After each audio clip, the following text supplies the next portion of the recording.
आसमां इतनी बुलंदी पे जो इतराता है,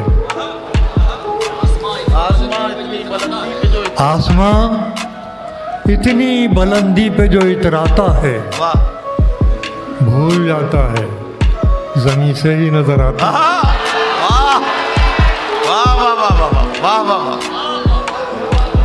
आपने जिस तरह मतला सुना, मुझे 40 साल पहले का मुजफ्फरनगर याद आ गया। किस तरह तरबियत हुई आपकी महफिलों में। हमारी इब्तदाई दौर था, 20-20 हज़ार का मजमा होता था, एक मिसरा पढ़ते थे और जिस तरीके से फिज़ीराई मिलती थी वही हमारा ज़्यादा सफ़र तय करती थी और मुस्तक़बिल तय करती थी। आज जिस तरह आपने मतला सुना, जी खुश हुआ। फिर पढ़ता हूँ मतला कि आसमां इतनी बुलंदी पे जो इतराता है, भूल जाता है ज़मीं से ही नज़र आता है। और मियाँ शेर सुनिए कि बदगुमानी को नहीं छोड़ते खामोशी पर, बदगुमानी को नहीं छोड़ते खामोशी पर। अरे बात कीजिए तो कोई हल भी निकल आता है।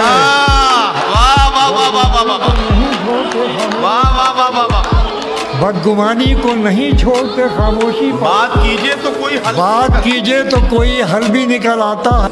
कि आसमां बदगुमानी को नहीं छोड़ते खामोशी पर, बात कीजिए तो कोई हल भी निकल आता है।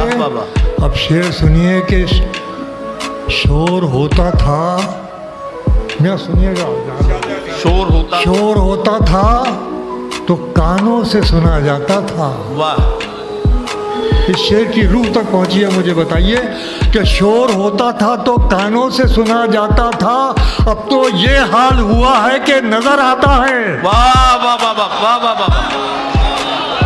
शोर होता था तो कानों से सुना जाता था, अब तो ये हाल हुआ है कि नजर आता है। अब तो ये हाल हुआ है कि नजर आता है। अब तो ये हाल हुआ है कि नजर आता है। तू ही चाहे, तू ही चाहे, प्रेम जी सुनिए, कि तू ही चाहे तो मुझे रोक ले बढ़कर वरना, तू ही चाहे तो मुझे रोक ले बढ़कर। देखिए क्या कहने की कोशिश कर रहा हूँ, खुदा करे कि आप लोग मेरा साथ दे सकें। कि शोर होता था तो कानों से सुना जाता था, अब तो ये हाल हुआ है कि नज़र आता है। तू ही चाहे तो मुझे रोक ले बढ़कर वरना, अरे मेरे जाने से तेरे शहर का क्या जाता। तू ही चाहे तो मुझे रोक ले बढ़कर वरना, मेरे जाने से तेरे शहर का क्या जाता है।